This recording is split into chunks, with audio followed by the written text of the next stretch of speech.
अरे फ्रेंड, अब भाई क्या कर रहा हूँ। ठीक।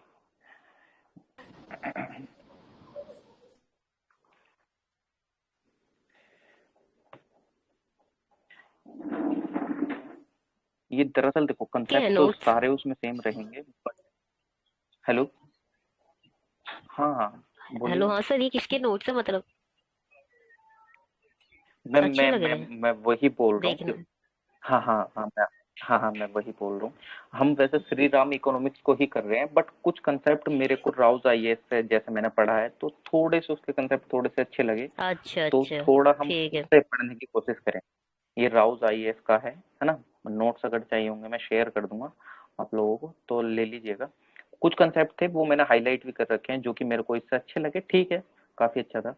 अभी तक जैसे कि हम अपना क्या क्या पूरा कर चुके हैं, रिवर्स रेपो रेट और परचेसिंग पावर ऑफ करेंसी, और जो बेसिक बेसिक थिंग्स है आई थिंक मॉनेटरी पॉलिसी में वो कवर कर चुके हैं कि हाउ रिवर्स रेपो रेट का खेल होता है, कि डिमांड एंड सप्लाई के साथ ये सब है ना। तो बेसिकली कुछ जो टर्म्स है ना वो आज हम देखेंगे, जो कि मॉनेटरी पॉलिसी के हिसाब से काफी मतलब रिलेटेड, आगे जो हमारे आने वाले कंसेप्ट हैं उनसे रिलेटेड है। तो जस्ट लाइक जैसे फर्स्ट टर्म ही आ जाती है कि एक TLTRO टर्म होता है। इसकी अगर हम फुल फॉर्म देखते हैं, जैसे कि आपके सामने दिखी भी रही होगी, targeted long term repo operation.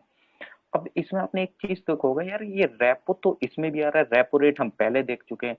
तो ये targeted long term repo operation यहाँ पे ये क्या आ जाता है ना। बेसिकली है ये रेपो की ही तरह। रेपो रेट में क्या होता है, बैंक जैसे कि हम बात करते हैं कि बैंक पैसा लेती है आरबीआई से, है ना। बैंक को पैसा देता है आरबीआई, एक डिसाइड कर लेता है एक इंटरेस्ट रेट, उस पर वो देता है। अब दरअसल वो जो इंटरेस्ट रेट वहां पे वो जो तय करता है, जो भी करता है, वो एक शॉर्ट टर्म टाइम के लिए वैलिड होता है एक तरीके से। मतलब वो एक शॉर्ट टर्म लोन टाइप से आप मान सकते हैं कि वो शॉर्ट टर्म है, कि मतलब मान लो कि वो 6 महीने तक के लिए लोन की वैलिड है। आपने देखा होगा कि हर 6 महीने में, हर 3 महीने में आरबीआई रेपो रेट का घटाती रहती है, बढ़ाती रहती है।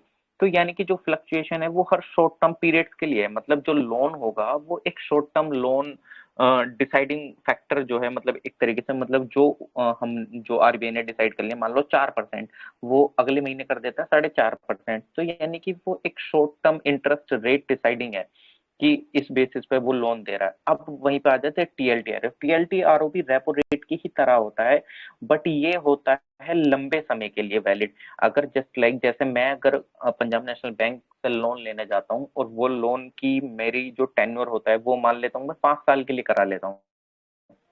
अब 5 साल में वो अपना कुछ डिफरेंट रेट मेरे साथ तय करेगी कि आपको इतना डिफरेंट रेट, आपको 5% पे हम ये लोन प्रोवाइड कराएंगे। लेकिन मैं वहीं पे ही उस लोन को एक्सटेंड करा लेता हूँ 25 साल के लिए। तो वो वहां पे अपना कुछ।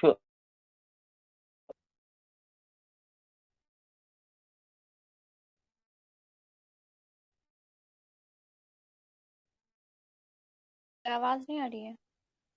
नहीं आ रही है sir. Sir, you are not Audible.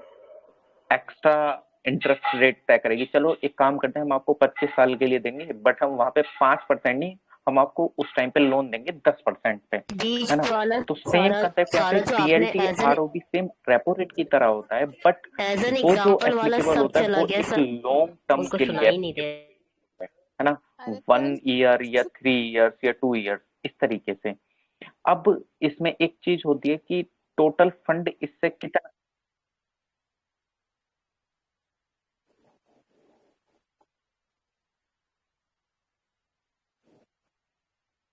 अच्छा अच्छा, मेरी मेरी वॉइस ब्रेक हो गई थी क्या।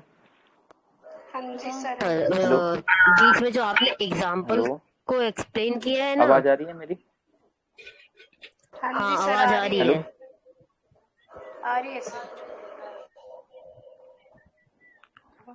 हेलो। आवाज आ रही है मेरी।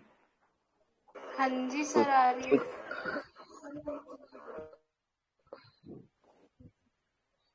है। हम्म। अच्छा अच्छा, तो कहाँ कहाँ वॉइस ब्रेक हुई थी मेरी। जब आपने एग्जाम्पल स्टार्ट किया ना, एज एन एग्जाम्पल हम देखते हैं, उसके बाद आपकी बीच में आवाज पूरी ऐसे में गायब मेरी थी। वॉइस ब्रेक कहाँ हुई थी ये तो बताइएगा, मैं वहां पे वहां कंटिन्यू से कर लेता जब हूँ। आप जब आपने बोला कि 25 साल बोला ना आपने आपने बोला ना उस टाइम हाँ, तो उससे पहले वाला जो भी था ना, तो उसका बीच में बिल्कुल भी आवाज नहीं आई है। हम्म। वहां से एक्सप्लेन करना पड़ेगा। अच्छा अच्छा, ठीक है ठीक, ठीक है ठीक है, एक बार कर लेते हैं। हाँ हाँ ठीक है, मैं स्टार्ट। अच्छा अच्छा अच्छा, ठीक है, एक बार इसको दोबारा ब्रीफ टर्म में देख लेते हैं, टीएलटीआरओ को। है है ना, ये टीएलटीआरओ को दोबारा एक बार ब्रीफ में देख लेते हैं। देखो, है सेम ये रेपो रेट की तरह, जैसे मैंने बोला रेपो रेट होता है एक शॉर्ट टर्म लोन की तरह। जस्ट लाइक एग्जांपल के रूप में, अगर मैं पंजाब नेशनल बैंक से लोन लेता हूँ 5 साल के लिए, तो वो मेरे लिए एक अलग इंटरेस्ट रेट पे 5 साल के लिए लोन देगी। वो बोलेगी एक काम करते हैं भाई, जब तुम 5 साल में मेरे को रिटर्न कर रहे हो, तो हम इस पे इंटरेस्ट रेट कम कर लेते हैं, मान लो 5% पे दे दिया उसने मेरे को लोन। लेकिन मैं वहीं पे उसको बोलता हूँ कि यार, मैं आपका जो लोन है ना, 10 लाख रुपए जो मैं आपसे लोन ले रहा हूँ, वो मैं 25 साल में पे कर पाऊंगा। तो पंजाब नेशनल बैंक बोलेगी ठीक है, तुम 25 साल का टाइम चाहिए, तो हम अपना इंटरेस्ट रेट थोड़ा बढ़ा देंगे, कि हम अपना इंटरेस्ट रेट जो है वो 7 से 8% कर देंगे। तो ठीक है, कोई दिक्कत नहीं, मैं चलो ठीक है, मैं ले लेता हूँ, कोई दिक्कत नहीं, मैं 25 साल में आपको रिटर्न कर देता हूँ। सेम वहीं पे रेपो रेट भी एक, जस्ट लाइक जैसे हमने लेमन टर्म्स में अगर एक और बार बोलूं, तो बैंक जिस रेट पे आरबीआई से पैसा ले रही है वो रेपो रेट है। अब रेपो रेट जो वो एक शॉर्ट टर्म उसके लिए डिसाइड हो जाता है, मतलब जस्ट एक आपने देखा होगा, हर 3 महीने में आरबीआई चेंज करती रहती है, या हर 2 महीने में, है ना, क्वार्टरली वो चेंज करती है वैसे रेपो रेट को, है ना, कि इतने बेसिस पॉइंट इसको बढ़ा दिया घटा दिया। अब वहीं पे बात आ जाती है, अगर किसी बैंक को आरबीआई से पैसा चाहिए लॉन्ग टर्म बेसिस पे, उसको पैसा चाहिए, उसको 3-4 साल के लिए चाहिए, 1 साल के लिए चाहिए, तो तब वो वहां पे कैसे ले पाएगी? तो तब वहां पे जो रेट फैक्टर होता है, तब वहां पे आता है टीएलटीआरओ। टीएलटीआरओ का कंसेप्ट यही है कि इफ बैंक को रिक्वायरमेंट होती है किसी लॉन्ग टर्म लोन की, है ना, तो वहां पे टीएलटीआरओ आएगा। Repo rate basically short term loan type से, अभी आगे हम देखेंगे, जस्ट लाइक जैसे एलएएफ फैसिलिटी होती है बैंक के पास, वो सारी अभी आगे आने वाली है, उनसे भी मैं लिंक करूंगा, तो तब और ज्यादा क्लैरिफिकेशन और मिल जाएगा इस चीज में। अब बात इसमें आ जाती है कि टीएलटीआरओ से कितना मनी इंजेक्ट कर सकता है बैंक, मतलब आरबीआई एक तरीके से। तो उसमें 1 लाख करोड़ रुपए तक की एक इंजेक्शन पावर है, टोटल फंड 1 लाख करोड़ रुपए तक का, है ना। अब अगर इसमें एक तरीके से इसको मतलब इसमें क्या कंडीशन है ना, ये मतलब किस कंडीशन पे टीएलटीआरओ एक तरीके से किस बेसिस पे ये ले सकता है, वहां पे उसको क्या रखना पड़ेगा एज अ सिक्योरिटी, या वो वहां पे एज अ अपना कुछ गिरवी रख रहा है, या क्या क्या चीज होती है ना। ये क्या होता है इस टाइम पे, जिस टाइम पे वो टीएलटीआरओ पे लोन ले रहा होता है, तो उस टाइम पे उसको कॉर्पोरेट बॉन्ड्स जो होते हैं, मतलब एक तरीके से वो इशू करना पड़ता है, एक तरीके से जस्ट लाइक जैसे कॉमर्शियल पेपर उसने इशू कर दिया, कोई बॉन्ड इशू एक तरीके से उसको करने के बाद ले लिया, है ना। तो वो उस बेसिस मतलब उनमें इन्वेस्ट करने के लिए अपना पैसा ले सकता है। प्लस इफ अगर उसको किसी एमएसएमई सेक्टर में अपना लोन बढ़ाना है, जस्ट लाइक पीएनबी चाहती है कि वो एमएसएमई सेक्टर में अपना लोन ज्यादा दे, क्योंकि उसको लग रहा है कि अगर मैं एमएसएमई सेक्टर में ज्यादा लोन दूंगी तो मेरे को ज्यादा रिटर्न मिलेगा, तो वो वहां पे उस तरीके के लोन्स देने के लिए टीएलटीआरओ का यूज कर सकती है बेसिकली, है ना। अगर आपने एक चीज देखी हो, अभी एक न्यूज में काफी टर्म चली थी, ई कुबेर नाम से। ई कुबेर जो कि एक आरबीआई का ऑपरेशन था, है ना, एक आरबीआई ने निकाला था, एक एक बैंकिंग सॉल्यूशन था, एक कोर बैंकिंग सॉल्यूशन था। इसके थ्रू क्या होता था, बैंक बहुत इजीली कनेक्ट कर पाती थी, है ना, एक सिंगल अकाउंट बना दिया था अक्रॉस कंट्री। आप आरबीआई से मतलब जितनी भी ये बैंक्स वगैरह हैं, वो बहुत आसानी से, एक तरीके से ऐसे समझ लो कि बहुत आसानी से कनेक्ट करके उनसे वो मतलब लोन ले सकते थे एक तरीके से, मतलब सिंगल विंडो सॉल्यूशन मान लो ई कुबेर को आप एक तरीके से, है ना। तो ई कुबेर बी टीएलटीआरओ वगैरह लोन से रिलेटेड है, इसको थोड़ा सा ध्यान रखिएगा, इस प्रीलिम्स के कंसेप्ट से अगर ध्यान रखना हो। अब वहीं पे बात आ जाती है एक एसडीएफ की, थोड़ा सा लिंकिंग करके चलना, मैंने आपको पहले ही बताया मॉनेटरी पॉलिसी को लिंक करके पढ़ना बहुत ज्यादा जरूरी है, विदाउट लिंकेज ये समझ में नहीं आएगी, इसलिए मैंने मॉनेटरी पॉलिसी पहले उठाई है ना। और ऊपर नीचे कंसेप्ट को, मतलब जस्ट लाइक मैं पहले सीआरआर लेके पढ़ रहे थे, फिर एसएलआर, तो इसका रीजन ये कि कनेक्टिंग लिंक बैठा पाऊं, जस्ट लाइक जैसे रेपो टीएलटीआरओ पढ़ा, अब जिसके बाद इस क्या होता है, एक रिवर्स रेपो रेट की तरह वर्क करता है, बट इसमें डिफरेंस आ जाता है सिंपल एक ये, कि रिवर्स रेपो रेट में आरबीआई को एक तरीके से कोलेट्रल रखना पड़ता है, बैंक के पास reverse repo rate, just like layman terms में अगर मैं दोबारा रिपीट करना चाहूँ, रिवर्स रेपो रेट वही रेट है जिस बैंक पे आरबीआई पैसा लेती है बैंक से, है ना। आरबीआई पैसा लेती है बैंक से, तो अब क्या होता है, तो जिस टाइम पे आरबीआई पैसा ले रही है बैंक से, तो आरबीआई को भी कुछ अपनी एज अ कोलेट्रल उनके पास रखना पड़ता होगा। बट एसडीएफ वो फैसिलिटी है जिसमें विदाउट कोलेट्रल आरबीआई मतलब पैसा ले सकती है बैंक से। अब क्वेश्चन यहाँ पे ये उठता है कि यार जब हमारे पास ऑलरेडी एक फैसिलिटी थी रिवर्स रेपो रेट वाली कि आरबीआई पैसा ले ले, है ना, और अगर एसडीएफ का आरबीआई ज्यादा यूज करती है, वो कोलेट्रल ही नहीं रखती है, तो फिर बैंक की तो इनसिक्योरिटी बढ़ जाएगी, मे बी आरबीआई रिटर्न करे ना करे। अभी उसका कंसेप्ट देखते हैं कि इस केस में मतलब एसडीएफ लाने की जरूरत ही क्यों पड़ी, एसडीएफ क्यों लेकर आए जब हमारे पास ऑलरेडी रिवर्स रेपो रेट वाली चीज थी। चलो एक बेनिफिट मैंने देख लिया कि एक बेनिफिट ये है कि कोलेट्रल आरबीआई को नहीं रखना पड़ता है बैंक के पास। लेकिन सेकंड जो मेन इशू है ना एसडीएफ को लाने का, वो ये है कि इफ अगर बैंक के पास पैसा ज्यादा हो जाता है, देखो मैंने जैसे कि आपको पहले ही बताया आरबीआई कोई बैंक नहीं है, आरबीआई के पास आपका कोई अकाउंट खुला हुआ नहीं होता, आरबीआई के पास आप सेविंग अकाउंट नहीं खोल रहे हैं, आरबीआई के पास आप करंट अकाउंट नहीं खोल रहे हैं, उसको बेसिकली पैसा लेने से कोई मतलब नहीं है, उसको बेसिकली मनी सप्लाई से मतलब है, वो मनी सप्लाई को कंट्रोल कर पाए मार्केट में। तो सेम एसडीएफ के थ्रू क्या होता है कि जो बैंक के पास एक्स्ट्रा मतलब जो सरप्लस में अगर फंड आ जाता है तो आरबीआई के पास वो अपना पैसा रख सकते हैं, है ना। मतलब बेसिकली कहने का मतलब ये अल्टीमेटली एसडीएफ का गोल ये है, आरबीआई बैंकों के पास जो एक्स्ट्रा अमाउंट है उसको लेना चाहता है ना, समझ रहे हैं। मतलब आप खुद एक बार कनेक्टिंग इमेजिन करिए कि बैंक के पास ज्यादा पैसा आ जाता है, आरबीआई उसको वापस लेना चाहता है, तो जब आरबीआई वापस लेना चाहता है तो यार वो रिवर्स रेपो रेट को अपनाएगा, तो उसने सोचा यार रिवर्स रेपो रेट में मुझे हर बार कोलेट्रल रखना पड़ रहा है, तो हर बार मैं कोलेट्रल रख के ये जो एक्स्ट्रा फंड है, जो सरप्लस में फंड आ गया है, इसको मैं कैसे ले पाऊं। अब बात यह आ जाती है कि सरप्लस फंड वो लेना क्यों चाह रहा है। आरबीआई ठीक है सरप्लस फंड आ रहा है बैंक के पास, बैंक तो बहुत अच्छे से लोन दे सकती है, वो अपना काफी अच्छे से वर्क कर सकती है, बात इसमें आ जाती है वो सरप्लस फंड ले क्यों रहा है आरबीआई, जब बैंक के पास एक्स्ट्रा अमाउंट आ जा रहा है, यानी कि बैंक काफी अच्छे से परफॉर्म कर रही है। देखो कंसेप्ट मैंने आपको स्टार्टिंग से बताया था, मॉनेटरी पॉलिसी में एक ही कंसेप्ट चलेगा काफी अच्छे से, डिमांड एंड सप्लाई का गेम, इन्फ्लेशन, तीन कंसेप्ट डिमांड सप्लाई इन्फ्लेशन, ये तीन चीजें रिलेट रहेंगे। आरबीआई उस सरप्लस फंड को इसलिए लेना चाहता है क्योंकि उस कभी कभी मार्केट में ये कंडीशन हो जाती है कि लोगों के पास पैसा ज्यादा हो जाता है। मतलब अब आप खुद देखो किसी बैंक के पास सरप्लस में फंड है, वो लोन बहुत आसानी से लोगों को प्रोवाइड करेगी, बहुत ही अट्रैक्टिव इंटरेस्ट रेट पे, 2% पे, 3% पे, 4% पे, 5% पे लोग ज्यादा लोन लेंगे, लोग ज्यादा लोन लेंगे, उनके पास ज्यादा पैसा आएगा, मार्केट में डिमांड बढ़ेगी, बट मार्केट उस लेवल की सप्लाई नहीं कर पाएगी। मैंने आपको बताया कि डिमांड बढ़ रही थी, सप्लाई नहीं कर पा रहे थे, तो अल्टीमेटली प्रोडक्ट के कॉस्ट बढ़ेंगे, मार्केट में इन्फ्लेशन बढ़ जाएगा, मतलब मार्केट में महंगाई बढ़ जाएगी, है ना। क्यों?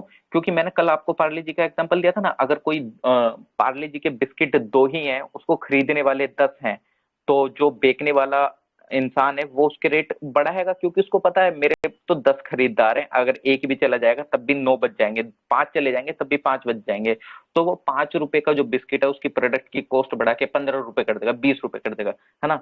तो इसलिए आरबीआई उसको कंट्रोल करने के लिए उसका यूज करता है। तो जो सरप्लस फंड है ना, वो एसडीएफ के थ्रू बैंक विदाउट कोलेटरल अपने पास लाना चाहता है ताकि वो इन्फ्लेशन को कंट्रोल कर सके मार्केट में, है ना। तो बेसिकली ये इसका कंसेप्ट था, और ये जो आया है ना, ये फाइनेंस एक्ट 2018 में अमेंड करा था, मतलब फाइनेंस एक्ट आया था 2018 में, जिसने कि अमेंड करा था ये रिजर्व बैंक ऑफ इंडिया का एक्ट 1934 का, उसके बाद ये एसडीएफ वाली टर्म यूज में आई है ना, ये काफी यूज में आने लगी। आई थिंक आपको ये एसडीएफ वाली टर्म क्लियर होगी जितनी मैंने समझाने की कोशिश करी, है ना। तो नेक्स्ट टर्म पे चलते हैं, एमएसएफ, है ना, मार्जिनल स्टैंडिंग फैसिलिटी रेट, है ना। अब आप खुद सोचो कि यार अगर बैंक है, मान लो जस्ट लाइक जैसे मैं ही हूं, मैं कोई बिजनेस कर रहा हूं, और मेरे को देखो बिजनेस का काम, बिजनेस एक उबड़ खाबड़ रास्ते से होके गुजरने वाला एक प्रोफेशन है, कभी आपको डाउनफॉल भी देखने को मिलेगा, कभी आपको उसमें मतलब फायदा भी देखने को मिलेगा, प्रॉफिट भी देखने को मिलेगा, लॉस भी देखने को मिलेगा, हर एक चीज मिलेंगी, है ना। सेम उसी सिनेरियो में हम बैंक को लेते हैं। बैंक भी एक तरीके से अगर मतलब देखें तो एक मतलब हाइपोथेटिकली मैं बोल मतलब इमेजिन करके देखो, आपको कहीं ना कहीं ये नहीं लगता एक बिजनेस टाइप से ही हो रहा है? जैसे कि हमारे यहाँ जो जमींदार हैं वो क्या करते हैं, वो भी एक तरीके से बिजनेस टाइप से ही कर रहे हैं। वो पैसा लोगों को उधार पे देते हैं 10-10 20-20% पे और अपना वो अर्निंग कमाते हैं। तो कहीं ना कहीं अगर मैं कंपेयर करूं बैंक को उस वे में, तो वो भी एक तरीके से बिजनेस टाइप से कर रही है ना। लोगों का पैसा आता है, लोग अपना पैसा इंपोर्ट करते हैं, बैंक के पास डिपॉजिट करते हैं, वो बैंक उस पैसों का यूज करके शेयर मार्केट में लगाती है, वहां से इंटरेस्ट कमाती है, लोगों को लोन देती है, वहां से इंटरेस्ट कमाती है ना। ऐसा नहीं है कि जिन्होंने डिपॉजिट कराया उनको एज इंटरेस्ट फॉर्म में पैसे नहीं देती। वो जो मैंने आपको कॉन्सेप्ट बताया था इंटरेस्ट रेट में क्यों पैसे देती है, वही परचेसिंग पावर ऑफ करेंसी को मेंटेन करने के लिए, है ना, वो हम समझ चुके हैं।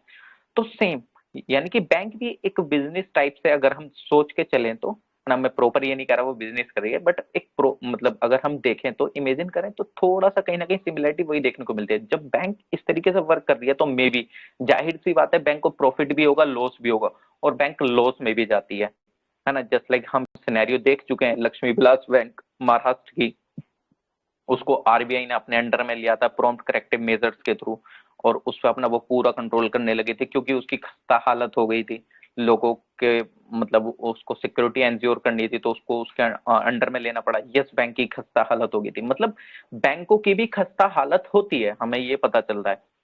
अब मान लेते हैं कि यार जस्ट लाइक जैसे हम आम जिंदगी में हमें कभी कभी ऐसी इमरजेंसी पड़ जाती है कि एक दिन के लिए काफी मतलब ऐसा लग जाता है कि यार मेरे को यार इमरजेंसी कंडीशन आ गई, मान लो कि मेडिकल इमरजेंसी कंडीशन आ जाती है, मेरे को एकदम उधार लेना पड़े, तो मैं किसी भी रेट पे लेना प्रीफर करूंगा क्योंकि मेरी मेडिकल इमरजेंसी है। मान लो किसी का कुछ भी ऑपरेशन हो रहा है, ए टू जेड कुछ भी हो रहा है, तो मैं हैंड टू हैंड किसी भी रेट पे किसी से भी पैसा लेना पसंद करूंगा। कोई भी अगर जमींदार दे रहा है, हाँ भाई यार तू मेरे को 10% पे दे दे, मेरे को कोई दिक्कत नहीं है, मैं तेरे को दे दूंगा। सेम बैंक को अगर इस तरीके की कंडीशन आ जाती है तो बैंक कैसे मैनेज करती है उस चीज को? बैंक मैनेज करती है एमएसएफ के थ्रू। उसका रेट कैसे डिसाइड होता है वहां पे, है ना, कि अगर वो डे टू डे बेसिस पे अगर उसको वर्क करने में दिक्कत आ जा रही है, उसको मतलब उसको पैसे की जरूरत पड़ेगी, मान लो एक दिन के लिए उसको इतनी पैसे की जरूरत पड़ी ओवरनाइट, मतलब ओवरनाइट उसको पैसे की इस लेवल पे जरूरत पड़ी कि उसको पैसा अगर नहीं मिला तो कल उसकी बैंक डूब जाएगी, क्योंकि उसको उन लोगों के लिए भी देने के लिए पैसे नहीं है जिनके डिपॉजिट है। मतलब जस्ट लाइक मैंने अपने बैंक अकाउंट में पीएनबी के साथ 10 लाख रुपए डिपॉजिट कर रखे हैं, अगर मैं कल निकालने जाऊं पीएनबी से 10 लाख रुपए, तो बैंक के पास वो 10 लाख रुपए भी मेरे डिपॉजिट अमाउंट के देने के भी नहीं है ना। तो बैंक उस केस में एकदम उसमें आ जाती है, मतलब हाइपर टेंशन में कि यार क्या करा जाए, क्या करा जाए, मैं कहाँ से पैसे लूं, मैं कैसे दूं। तो उस टाइम पे यूज करते हैं हम एमएसएफ का। एमएसएफ यूज होता है एक मार्जिनल स्टैंडिंग फैसिलिटी, एक तरीके से एक विंडो बना रखी है एलएएफ की तरह ही, एलएएफ भी हम अभी आगे देखेंगे, है ना। एक ऐसी विंडो बना रखी है जिसमें कि रेपो रेट के बेसिस पे बैंक बोरो कर सकती है ना, अपनी सिक्योरिटीज को रख के। कौन सी सिक्योरिटीज यार, बैंक के पास कौन सी सिक्योरिटीज जो अपनी वो सिक्योरिटीज रखेगा और उससे वो पैसा ले लेगा आरबीआई वगैरह से? जो सिक्योरिटीज उसकी एसएलआर के अंदर रखी हुई है ना, एसएलआर के अंदर कौन सी सिक्योरिटीज होती है, हमने देखा है पहले भी, कैश की फॉर्म में सिक्योरिटीज होती हैं, गवर्नमेंट बॉन्ड्स की फॉर्म में सिक्योरिटी होंगी, है ना, या ट्रेजरी बिल्स की फॉर्म में सिक्योरिटी होंगी, ए टू जेड, है ना, उस फॉर्म में उसके पास सिक्योरिटीज होती है। तो बैंक उस एसएलआर की सिक्योरिटी का यूज करके वहां से उसको लिक्विड करा सकती है और वो अपना ओवरनाइट बोरो कर सकती है पैसा, है ना। अब हमारे दिमाग में एक चीज आती है, चलो ठीक है सर आपने मतलब ये बात तो ठीक है, हम मान लेते हैं कि वो एक दिन के लिए पैसा ले लेती है, अपनी सिक्योरिटीज उसको रख लेती है, लेकिन अगर कोई सामने वाला बंदा अगर आपको पैसे दे रहा है तो वो कुछ इंटरेस्ट भी लेना चाहेगा, तो वो इंटरेस्ट रेट कैसे डिसाइड होता है?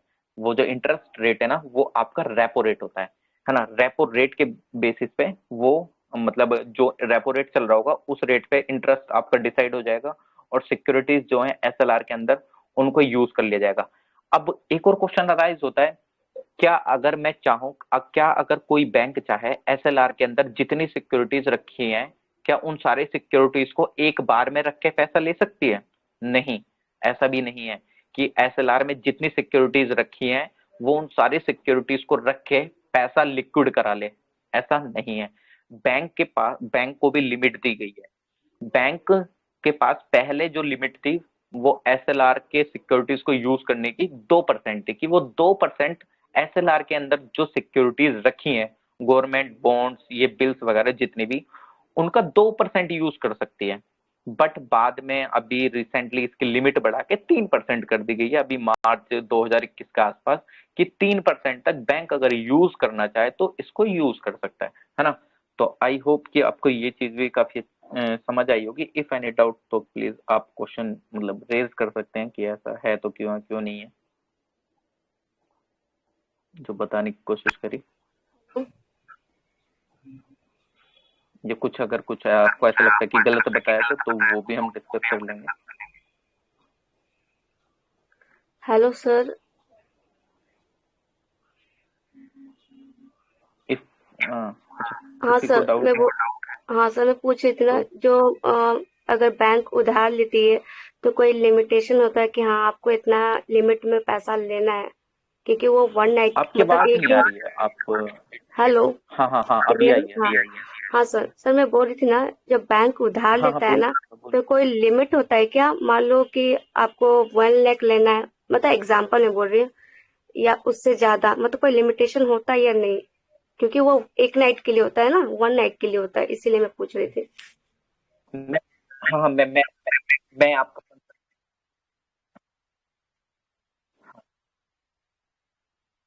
आवाज नहीं आ रही है सर आपकी। Hello sir, are you there? अच्छा, हेलो नहीं हेलो नहीं, मैं सर। समझ। हाँ, सर मैं आपकी नहीं आ रही, मैं आप आपका रिजॉइन कंसर्न समझ करिए। गया कि बैंक अगर पैसे लेता है आरबीआई से, तो क्या उसके पास कोई लिमिट है कि वो इतना ही बोरो कर सकता है? देखो, हेलो हेलो, अभी अभी अभी आवाज आ रही है मेरी? हेलो। हाँ सर आ रही है। हाँ हाँ, आवाज आ रही है मेरी? हाँ हाँ आ रही है। मेरी आवाज नहीं आ रही है? आ रही है सर। ये वाईफाई बंद कर दो यार, प्रणव भाई। हेलो, अभी अभी आ रही है आवाज? हाँ अच्छा अच्छा, जी ठीक सर, है, अब तो आ मैं रही कैरी है। फॉरवर्ड करता हूँ। मैं आपका कंसर्न समझ गया कि बैंक, हाँ हाँ, आपका कंसर्न ये था कि बैंक अगर पैसा ले रही है तो वो कितना ले सकती है ना। देखो, उस चीज को डिस्कस करने से पहले एक चीज हम देख लेते हैं। अगर मैं एज अ इंडिविजुअल, मेरे को अगर कोई जरूरत पड़ जाती है पैसे की, मान लो 10,000 रुपए की। हाँ ठीक है ठीक है, थैंक यू कंफर्म करने के लिए। मैं ही बोल रहा हूँ, मान लो मेरे को 10,000 रुपए की जरूरत पड़ जाती है, तो मैं 10,000 रुपए ही लेना प्रीफर करूंगा, क्योंकि यार जितना ज्यादा कर्ज लूंगा उतना ही ज्यादा मैं उसके बोझ के अंदर दब जाऊंगा, है ना। मतलब एक प्रैक्टिकली अप्रोच की मैं बात बता रहा हूँ। हर एक इंसान की धारणा यही होती है कि यार जितनी मेरे को जरूरत है मैं उतना ही अगर लूं तो ठीक है, उससे अगर ज्यादा लूंगा तो वो मेरे लिए भी इन फ्यूचर इम्पैक्ट करेगा, कि शायद मैं वो रिटर्न ना कर पाऊं, और मेरे लिंकेजेस जिससे मैंने उधार लिया है उसके साथ टूट जाए या खराब हो सकते हैं, है ना। अब क्या होता है, कुछ केसेस में आरबीआई भी एक बाउंडेशन टाइप से लगा देता है, ऐसा नहीं है कि मतलब वो नहीं लगाता। जैसे कि मैंने आपको बताया, अभी जो हम एमएसएफ डिस्कस कर रहे थे, इफ अगर उसको रातों रात पैसे की जरूरत पड़ती है और वो एमएसएफ का यूज करके पैसा लेना चाहती है, तो वो 3% तक का ही पैसा ले सकती है एसएलआर को यूज करके, है ना। ये एक तरीके से लिमिट आप मान सकते हैं। मतलब 3% अपनी एसएलआर की सिक्योरिटीज का यूज करके वो पैसा ले सकती है, क्योंकि आरबीआई ने भी ये सारी चीजें यार काफी एनालिसिस करके ही डिसाइड करी होंगी कि इतनी जरूरत पड़ सकती है, इतना ये हो सकता है ना। ये सारी चीजें भी एक पूरा एनालिसिस करके ही तैयार होते हैं। जस्ट लाइक जैसे अभी हम एक डिस्कस कर रहे थे अबॉर्शन वाला इशू, वो जैसे 24 वीक्स वो डिसाइड करे गए हैं, वो भी पूरा एक एनालिसिस, पूरा पैनल बैठा होगा, पूरा एक हर एक चीज को एनालिसिस करा होगा, तभी वो 24 वीक्स डिसाइड करा गया। वरना 25 वीक्स क्यों नहीं हो सकता था, 23 वीक्स क्यों नहीं हो सकता था, है ना। तो एक पूरा एक स्टैंडर्ड, एक पूरा वो मेंटेन करके पूरा एक एनालिसिस होता है। इफ अगर कोई बैंक डूब रही है, just like Lakshmi Vilas bank Maharashtra की थी, ये यस बैंक अगर डूब रही है और वो पैसे की रिक्वायरमेंट करती है, तो आरबीआई भी सोचेगा यार तुम तो पहले से ही डूब रहे हो, तुम तो कर्ज ले लेकर और डूब जाओगे, तुम अपने लोगों की सिक्योरिटी कैसे कर पाओगे। तो उस केस में आरबीआई प्रोवाइड भी करने से थोड़ा कतराता है, वो पैसे नहीं मतलब देना प्रीफर करता, जबकि वो अपने प्रॉम्प्ट करेक्टिव मेजर्स को यूज के वो उस बैंक को अपने अंडर में ले लेता है। क्योंकि यार कहीं ना कहीं अल्टीमेटली उस बैंक का मतलब अल्टीमेटली आरबीआई को सिक्योरिटी भी प्रोवाइड करानी है जो उसके डिपॉजिटर्स हैं। अगर उन डिपॉजिटर्स की ट्रस्ट बिल्डिंग ही नहीं रहेगी तो किस तरीके से हम इंक्लूसिवनेस को आगे प्रमोट कर पाएंगे। तो उन सारी चीजों का ध्यान में रखते हुए ना, तो ऐसा नहीं है कि लिमिट नहीं लगा सकते, वो बैंक की कंडीशन पे भी डिपेंड करता है। मतलब आवाज कट रही है सर आपकी।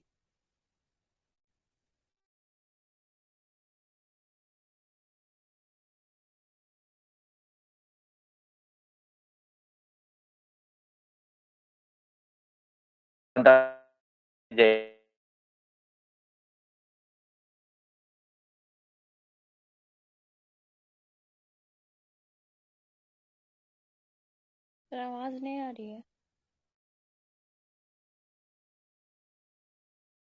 नेटवर्क इशू होगा शायद।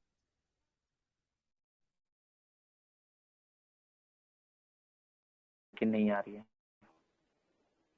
हेलो, हाँ सर अभी आ रही है, नहीं आ रही थी आपकी आवाज। एक सेकंड यार क्या हो रहा है। हेलो, एक बोलो सेकंड। सर, अभी आपकी आवाज़ आ रही है, पहले नहीं आ रही थी। हेलो, अभी अभी आ रही है। जी हाँ, अभी सर। आ रही है। हाँ हाँ आ रही है। बीच बीच में कभी हेलो, कभी रुक जाती है। अच्छा अच्छा अच्छा, ठीक है। चलो हम अपने नेक्स्ट कंसेप्ट देख लेते हैं। एक ओपन, अरे हेमंत सर आप भी हैं, अच्छा ठीक है सर, थैंक यू कंफर्म करने के लिए।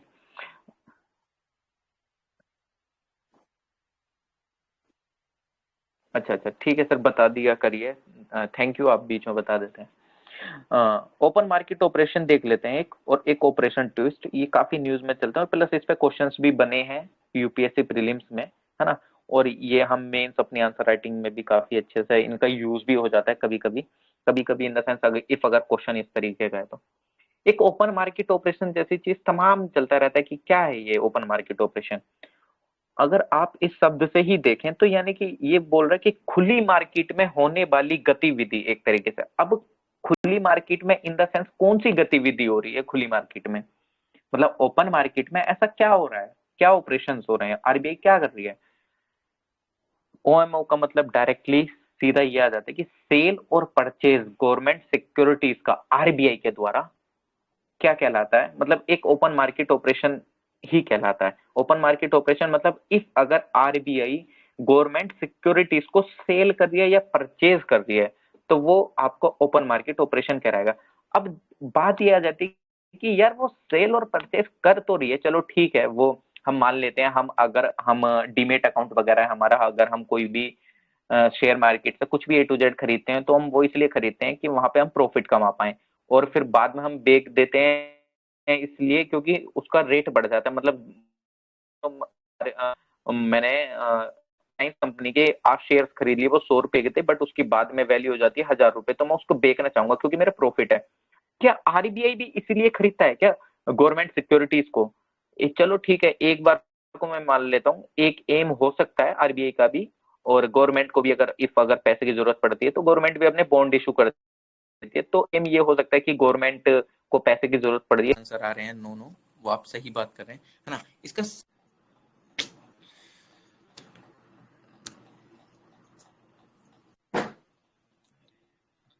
नेटवर्क इंटरप्ट तो नहीं हुआ, अभी भी आवाज आ रही है मेरी। कंटिन्यू कीजिए। यस सर, आ रही है आवाज आपकी। आप लोगों की मेरे को आवाज नहीं आ रही आप लोगों की, अभी एक सेकंड को।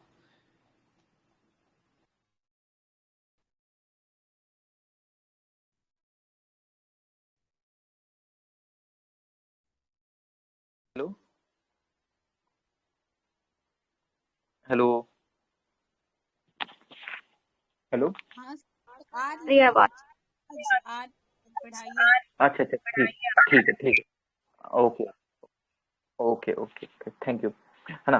तो ओएमओ का मतलब सिर्फ यही नहीं है कि सेंट्रल गवर्नमेंट को पैसे की जरूरत पड़ रही है तो वो इसलिए खरीद रही है। इसका सेकंड जो एम आता है ना, वो सेकंड एम आता है वही मनी सप्लाई का। मनी सप्लाई को इंक्रीज और डिक्रीज करने के लिए आरबीआई ये सारी चीजें भी करती है, ओपन मार्केट ऑपरेशंस वाली चीजें भी करती है। मान लो अगर आरबीआई को पैसा बढ़ाना है मार्केट में, तो जस्ट लाइक मान लो कि अगर मेरी कोई मेरे मैं कोई एक शॉप, मेरी कोई शॉप है और उस पर आप लोग प्रोडक्ट लेना आते हैं मेरा, तो मैंने आपको एक पार्ले जी का बिस्किट दिया, तो उसके बदले मेरे पास पैसा आया, अब वो मैं पैसा आगे किसी और को दूंगा और वो किसी और के पास जाएगा। तो यानी कि जो पैसा था जो आपके थ्रू मेरे पास आया, और मैंने आपको क्या दिया उसके बदले, सिर्फ एक प्रोडक्ट दिया, आपने प्रोडक्ट की वैल्यू का जो पैसा था वो मेरे को दे दिया और फिर वो पैसा आगे चेन सिस्टम में आगे तक चलता चला गया। सेम इसी प्रकार आरबीआई गवर्नमेंट की सिक्योरिटीज लेती है और पैसा रिलीज करती है। देखो, सेंट्रल गवर्नमेंट अगर अपनी गवर्नमेंट सिक्योरिटीज को इशू कर रही है और आरबीआई उसको पैसा दे रही है, तो सेंट्रल गवर्नमेंट अपने पास तो वो पैसा रखेगी नहीं। सेंट्रल गवर्नमेंट वो पैसा मार्केट में भी तो उतारेगी ना। मार्केट में कैसे उतारेगी? वो आपको सब्सिडीज प्रोवाइड कर रही है, या सब्सिडीज या एमजी नरेगा जैसी चीजों में वो आपको एम्प्लॉयमेंट प्रोवाइड कर रही है, तो आपको वो सैलरी पे कर रही है। तो यानी कि अल्टीमेटली जो वो पैसा है ना जो आरबीआई ने दिया है गवर्नमेंट सिक्योरिटीज के बदले, वो पैसा डायरेक्टली मार्केट में पहुंच रहा है ना? मनी सप्लाई वो बढ़ाना चाह रहा है ना? आरबीआई का ये भी एक टूल है मनी सप्लाई को बढ़ाना, है ना? मनी सप्लाई को बढ़ाने बढ़ाना क्यों चाह रहा है वो?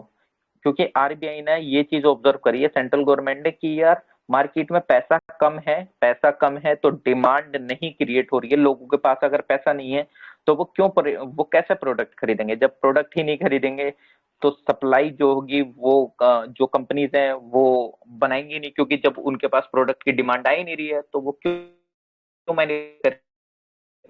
मैन्युफैक्चरिंग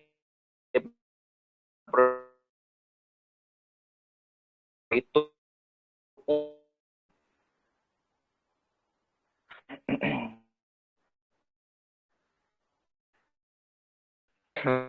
या नेटवर्क इशू। आवाज कट रही है।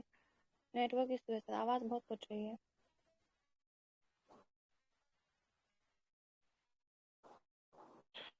है यार, क्या चल रहा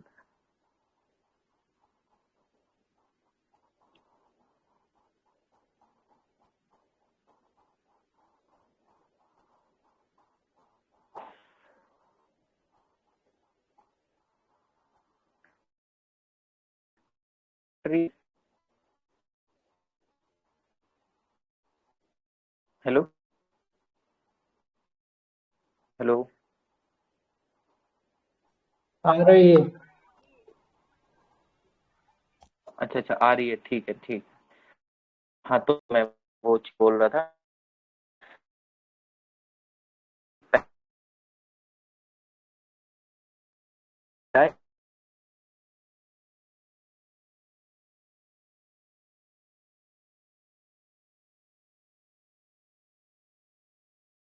सर आवाज नहीं आ रही है। बिल्कुल भी नहीं आ रही है सर आवाज। हम्म नेटवर्क इशू होगा सर फिर।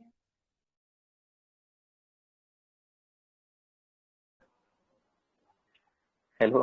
अभी आ रही है आवाज? यार मैं परेशान हो गया हूँ अपने नेटवर्क से। हाँ सर अभी आ रही है, अभी आ रही है। हाँ सर अब आने लगा। अच्छा अच्छा, ठीक है। मैं इस टॉपिक को कंप्लीट करना चाहूंगा बस, उसके बाद फिर हम कैरी फॉरवर्ड कल कर लेंगे, है ना? तो आरबीआई जिस टाइम पे अपनी सिक्योरिटीज को बेचता है तो क्या होता है, वो अपने पैसे वापस उसके पास आएंगे। तो यानी कि मार्केट से पैसे को वो खींचना चाह रहा है। मार्केट से वो पैसों को क्यों खींचना चाह रहा है? क्योंकि उसने ऑब्जर्व करा कि यार मार्केट में ज्यादा ही पैसा पहुंच गया है, डिमांड ज्यादा ही बढ़ने लगी है, हम उस लेवल की सप्लाई कर नहीं पा रहे हैं। इको पूरी जो एक चेन सिस्टम है, जो साइकिल है, वो पूरी डिस्टर्ब हो गई है ना? तो इसलिए ओएमओ का यूज करा जाता है। आई होप आपको समझ आया होगा। इससे रिलेटेड क्वेश्चंस भी आ चुके हैं प्रीलिम्स में, मैं आपको क्वेश्चन भी डाल दूंगा, है ना? अभी इस पे अब एक आ जाता है ऑपरेशन ट्विस्ट। यार ऑपरेशन ट्विस्ट भी अगर हम देखें तो ये ऑपरेशन ट्विस्ट भी सेम इसी तरीके का वर्क करता है, बट इसमें डिफरेंस होता है। ऑपरेशन ट्विस्ट एक स्पेशल तरीके का ओपन मार्केट ऑपरेशन है जो कि आरबीआई के द्वारा करा जाता है। अब बेसिकली इसमें क्या डिफरेंस हो जाता है ऑपरेशन ट्विस्ट और ओएमओ में? क्या मतलब काम दोनों का सेम ही है ना, बट वो थोड़ा सा डिफरेंस यहाँ पे ये आ जाता है कि जो आरबीआई है ना, आरबीआई उस तो हो ही आवाज अनु सर अनु सर अनु सर नेटवर्क ठीक कीजिए आप, आपका नेटवर्क बहुत ही खराब है।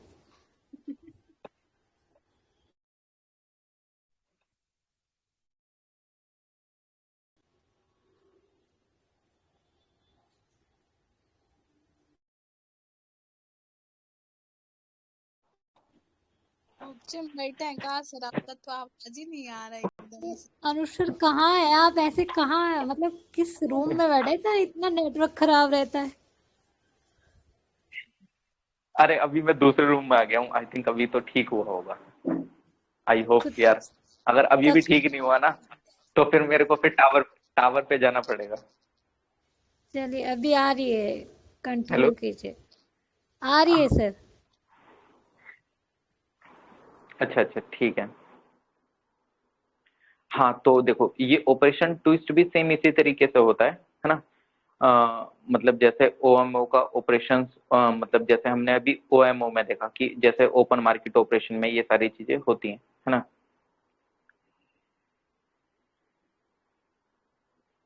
हेलो यार, आवाज जा रही है अब? क्या अभी भी तो दिक्कत नहीं है? आ रही है सर, आ रही है, आ रही है। आवाज आ रही है, कंटिन्यू आ कीजिए। रही है?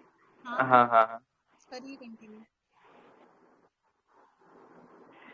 हाँ। देखो, ऑपरेशन ट्विस्ट भी वही होता है सेम एक तरीके से, बट पता है ओएमओ क्या हो जाता है? ओएमओ बेसिकली हम जो मेन एम एक तरीके से जो हम बेसिकली उसको यूज कर लेते हैं, वो इसलिए यूज कर लेते हैं कि जो एक्सेस अमाउंट में लिक्विडिटी हो गई है मार्केट में, लिक्विडिटी इन द सेंस कि जो ज्यादा एक्सेस अमाउंट में पैसा पहुंच चुका है मार्केट में, उसको वो खींच पाए ओएमओ को थ्रू, मतलब ओपन मार्केट ऑपरेशन के थ्रू सेल्स करके जो भी अपनी गवर्नमेंट सिक्योरिटीज है ना। और ओएमओ को थ्रू वो इंजेक्ट भी, मतलब एक तरीके से वो इंजेक्ट भी कर रहा है लिक्विडिटी को। बट यहाँ पे एक चीज देखने को मिल जाती है कि यार कुछ सिक्योरिटीज तो लॉन्ग टर्म होती हैं और कुछ सिक्योरिटीज जो होती हैं वो शॉर्ट टर्म की होती हैं। मतलब सिक्योरिटीज इन द सेंस अगर आप देखें तो कुछ गवर्नमेंट सिक्योरिटीज होती हैं कि मतलब जस्ट लाइक आप ये देखें कि जस्ट लाइक मतलब 2 साल के लिए होगी कोई सिक्योरिटी या 6 महीने के लिए होगी। मतलब 6 महीने तो यार थोड़ा वही हो गया, ज्यादा कम। मान लो कि हाइपोथेटिकली 1 साल के लिए होती है कुछ शॉर्ट टर्म सिक्योरिटीज, कुछ 4-4 5-5 साल के लिए, मान लो कुछ 10-10 साल के लिए गवर्नमेंट सिक्योरिटीज हो जाती हैं।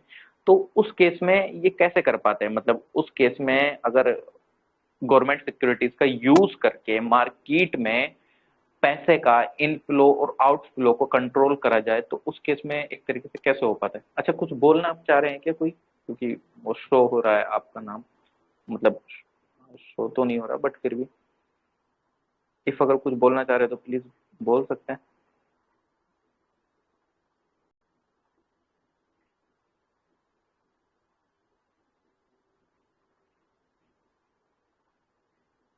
है ना।